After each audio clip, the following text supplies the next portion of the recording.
Hello everyone, আসসালামু আলাইকুম। চোর পালালে বুদ্ধি বাড়ে, বাংলা এই প্রবাদটা কিন্তু আমরা সবাই শুনছি, তাই না? মানে হলে বিপদ চলে যাওয়ার পরে সমাধানের চিন্তা ভাবনা আসা। কিন্তু এইচএসসি পরীক্ষায় কি হবে অ্যাকচুয়ালি? কারণ এসএসসি পরীক্ষার পরে কিন্তু আর বুদ্ধি বাড়িয়ে কোনো লাভ নাই। বিষয়টা কেমন জানো, যে তোমার এসএসসি পরীক্ষার আর কয়েকটা সপ্তাহ বাকি আছে মাত্র, কিন্তু তুমি এখনো জানো না অ্যাকচুয়ালি তোমার কোন পড়াশোনাগুলা, কোন চ্যাপ্টার থেকে কি তোমার পড়া উচিত। হুম। অনেকে আসো পাস করতে চাই, অনেকে আসো ভাইয়া এ প্লাস পাইতে চাই, অনেকে আমার মতো আসো যে ভাইয়া বোর্ডে র্যাঙ্ক করতে চাই। ঠিক আছে। সো এখন হলো ভাইয়া, ঠিক আছে ফাইন, অনেক কিছুই তুমি চাও, কিন্তু প্রতিটা চাওয়ার জন্য আলাদা স্ট্র্যাটেজি লাগবে, আলাদা রোড ম্যাপ লাগবে। ঠিক আছে। সো তোমার এই রোড ম্যাপ যে তুমি চাচ্ছ, সেটা অ্যাকচুয়ালি কি?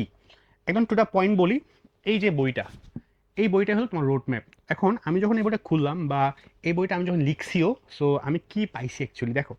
এই বইয়ের মধ্যে টু দ্য পয়েন্ট, বাংলা ইংরেজি থেকে শুরু করে অ্যাকাউন্টিং, ফাইন্যান্স, উৎপাদন, ব্যবস্থাপনা পর্যন্ত যত সাবজেক্ট আছে, ঠিক আছে, সবগুলোর তিনটা ক্যাটাগরিতে ভাগ করছে।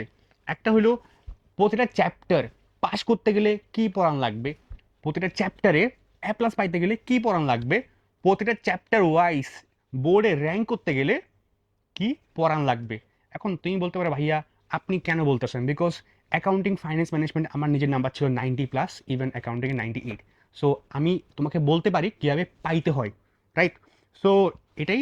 সো এটা তুমি চেক করো, এবং পরীক্ষার লাস্ট টাইম সমূহে এসে তুমি এই বইটা পড়লে তুমি স্পেসিফিক্যালি জানতে পারবা বা বুঝতে পারবা কোন পড়াশোনা তোমার করা উচিত তোমার গোল অনুসারে।